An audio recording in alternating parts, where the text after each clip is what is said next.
Kan begitu. Sekarang ada gugatan lagi. Yang kita mau udahlah. Sekarang kita sama-sama kalau merasa sama-sama bubarkan semuanya, balik lagi kepada dikawal oleh SKPD supaya fair. 0-0 semua.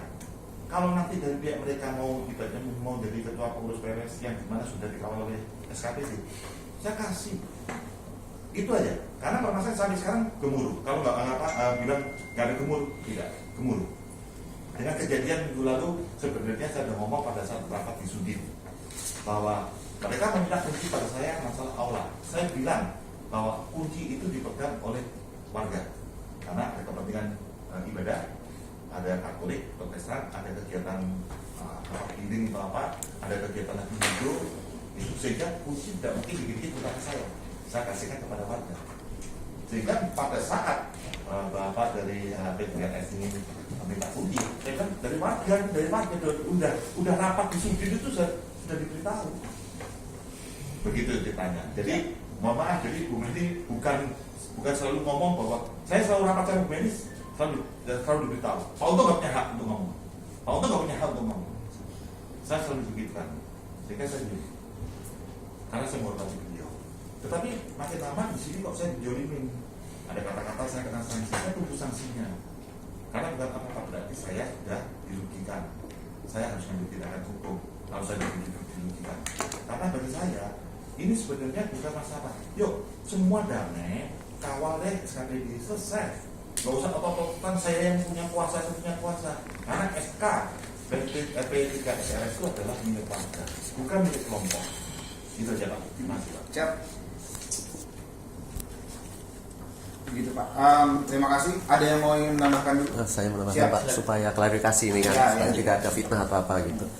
Menurut saya yang pertama Pak, kita nyampaikan tadi pengembang nyampaikan ada somasi. Somasi itu di tahun 2017-18 gitu. Jadi di tahun 2013 sejak PPRS terbentuk sampai tahun 2017-18 tidak ada somasi.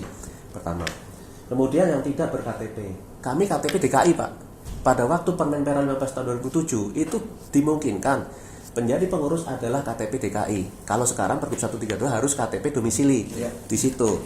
Itu Pak. Kemudian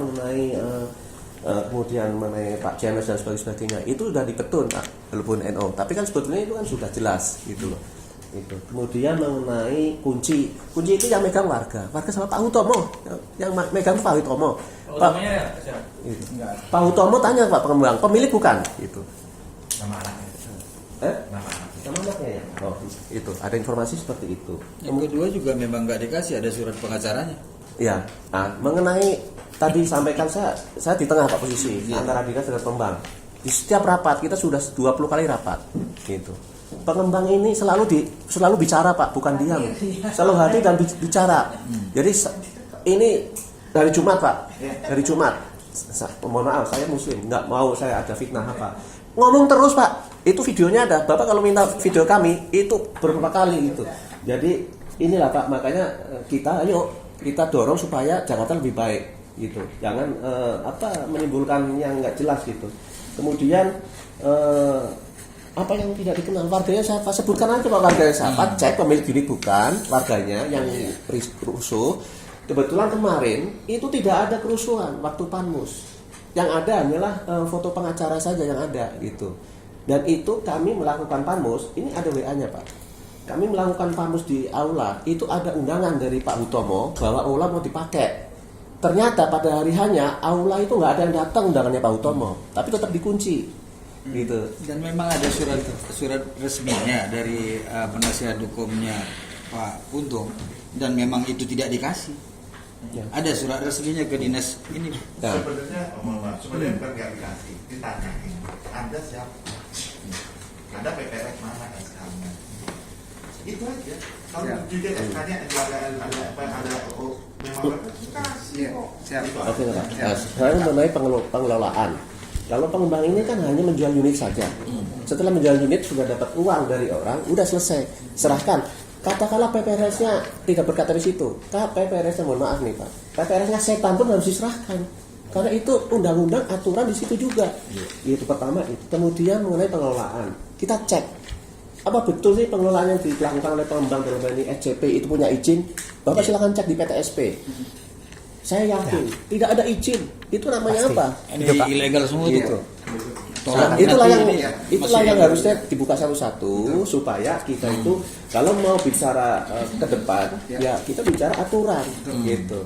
Bukan persepsi atau opini atau asumsi menjadi ketentuan. Ya. Terima kasih, Pak. Siap.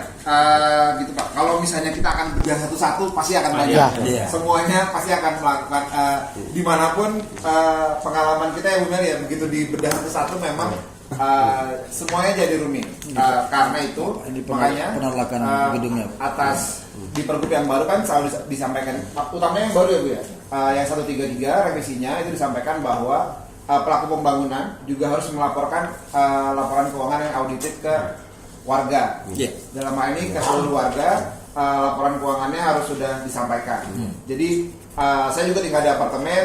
Di apartemen itu kadang-kadang cuma ditempel pengeluarannya berapa, ini penerimaannya berapa segala macam. Padahal kan kadang-kadang kalau udah masuk ke akhir tahun harusnya bisa dong disampaikan laporan keuangan yang detail. Konteks penyelenggaraan acara ini pengeluarannya berapa dan lain-lain. Jadi kan banyak yang malas tapi saya yakin ada warga yang pengen tahu detail pengelolaan keuangan seperti apa. Dan kalau bicara organisasi yang berbadan hukum yang baik dan transparan harusnya kan tidak masalah kan gitu.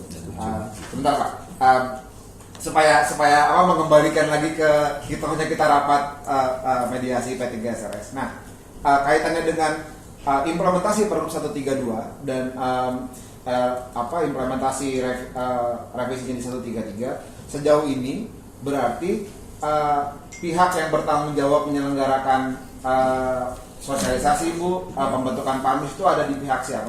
Ya. PPRS. Pihak PPRS yang sudah yang sebelumnya sudah ada gitu ya. Bicara apakah P3SRS-nya resmi atau tidak Pak? Sejauh ini pegangan kita saat ini adalah Pergub 132. Sehingga dalam amanat Pergub 132 adalah ketika PPRS yang lama sudah ada gitu ya, yang sudah ada P3SRS yang lama, semuanya harus di restart ulang seperti yang Bapak sampaikan tadi sesuai dengan implementasi Pergub 132 tahun 2018. Apapun namanya, mau itu diganti jadi Pokja sekarang gitu ya, Pokja atau apapun, selama prosesnya adalah sesuai dengan 132 dan diketahui oleh Dinas Perumahan, dia menjadi pihak yang harusnya kita pegang. Gitu. Karena aturan Pergub 132 bicara bahwa semua prosesnya harus didampingi oleh Dinas Perumahan. Kalau ada pihak-pihak yang tidak didampingi oleh Dinas Perumahan, dalam konteks apartemen manapun tidak jadi legal secara hukum. Karena amanat Pergub 132 adalah prosesnya didampingi oleh Dinas Perumahan, sehingga proses pembentukan panmusnya disahkan oleh Dinas Perumahan juga, sehingga orang yang jadi panmus adalah benar-benar orang yang sesuai syarat di 132 dan yang akan jadi pengurus juga sesuai syarat di 132, yaitu orang pemilik sah yang ber-KTP di situ atau orang yang diwakili, misalnya pemiliknya atas nama anaknya tapi kakaknya harus satu. Nggak bisa nih, oh anak saya pemilik di situ tapi kakaknya dia ada di Bogor gitu misalnya, dia ada di Depok gitu misalnya. Iya, dia keluar tidak kehilangan hak untuk menjadi pengurus dan bahkan memilih. Sehingga kalau memang unitnya tadi seperti disampaikan, oh iya itu milik anaknya, satu kakak atau tidak. Kalau tidak satu kakak, tandanya terpisah domisilinya, sehingga otomatis tidak sah secara hukum, secara menurut Pergub 132 untuk jadi pengurus. Bahkan untuk memilih di one man one vote juga Tidak bisa. kehilangan hak gitu.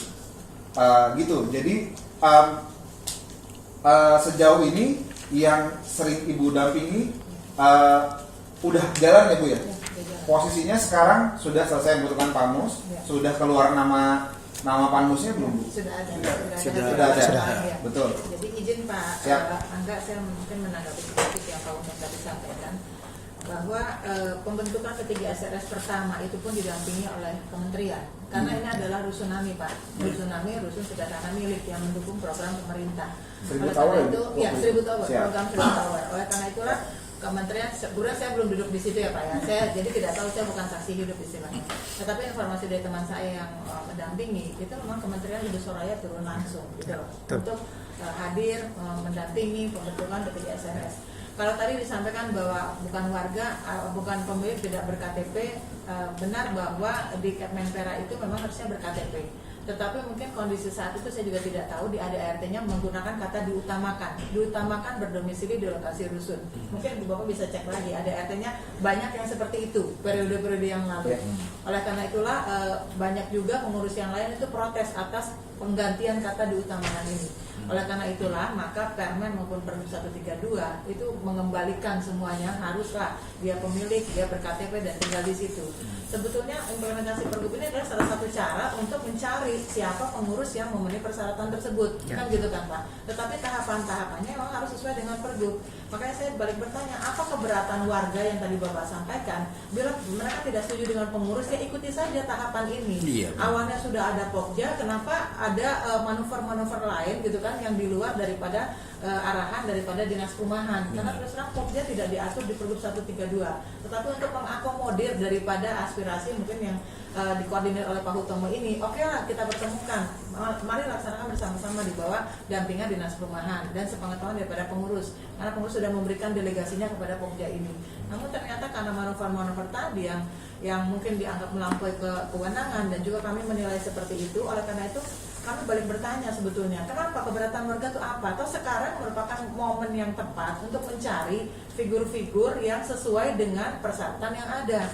Dia benar pemilik, dia tinggal situ, ajukan diri saja, baik sebagai panmus ataupun sebagai pengurus ataupun pengawas. Toh tahapannya juga kami dampingi Pak. Semua pun nanti akan kami verifikasi, kan gitu. Dari calon panmus kami verifikasi turun tangan. Nanti calon pengurus dan pengawas kami verifikasi gitu.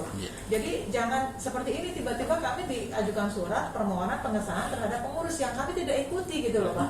Ini ada dari Pak Hutomo, kita mengajukan pengesahan terhadap pengurus yang menurut mereka sudah sesuai dengan aturan, padahal tahapannya tidak sesuai dengan aturan. Jadi jangan posisi pemerintah itu dipojokkan dengan seakan-akan ini aspirasi warga gitu kan. Kami kan tidak tahu, tidak punya data semua warga, data semua pelaku pembangunan yang punya kan gitu. Pengurus P3S mungkin punya datanya, tetapi kenapa tahapan itu menjadi diganjal oleh pelaku pembangunan? Jadi kalau tadi Pak Untung bicara, kami tidak diberikan kesempatan. Kami undang Bapak loh dari mediasi pertama. Bapak bicara banyak, Bapak memberikan saran, kami akomodir. Pertemuan tanggal 11 Juli juga Bapak hadir, ya kan, yang Bapak walk out bersama dengan Pak Hutomo. Bapak hadir di situ, saya berikan kesempatan bicara Pak, semuanya itu. Saya juga punya videonya. Jadi terus terang kami keberatan dengan statement Pak Untung tadi, karena semua hadir, semua menyaksikan, ada videonya. Kalau diperlukan nanti saya serahkan kepada TGUPP. Jadi kami berusaha mengakomodir sebenarnya apa sih yang jadi kegelisahan warga. Inilah momennya yang pas. Ikuti saja tahapannya. Atau kalau misalnya ada warga yang berpotensi dan dia memang memenuhi persyaratan, tidak ada kemungkinan dia tidak dipilih. Toh kalau dia suara terbanyak memilih dia, pasti dia akan terpilih. Yang menjadi pertanyaan saya, Pak Hutomo tadi sampai Pak Untung menyampaikan, saya akan menyerahkan kepada pengurus yang baru. Sedangkan ini pengurus sudah ada 2 periode. Harusnya kan pelaku pembangunan menyerahkan dulu kepada pengurus yang sedang berjalan ini, nanti pengurus ini menyerahkan kepada pengurus yang terpilih yang baru. Tahapan serah terima penguatan harus seperti itu. Tidak dari Pak Untung menyerahkan kepada yang periode yang akan terpilih ini, kan begitu kan Pak. Semua itu karena harus sesuai dengan aturan yang ada. Nah ini jadi terus terang bahwa ada permintaan-permintaan sebagaimana di berita acara itu yang kami pikir itu melanggar daripada aturan. Tidak mungkin kami menyetujui sebagai pemerintah bila tahapan-tahapan itu melanggar daripada aturan yang ada. Demikian Pak. Terima kasih. Iya Pak. Jadi memang sebenarnya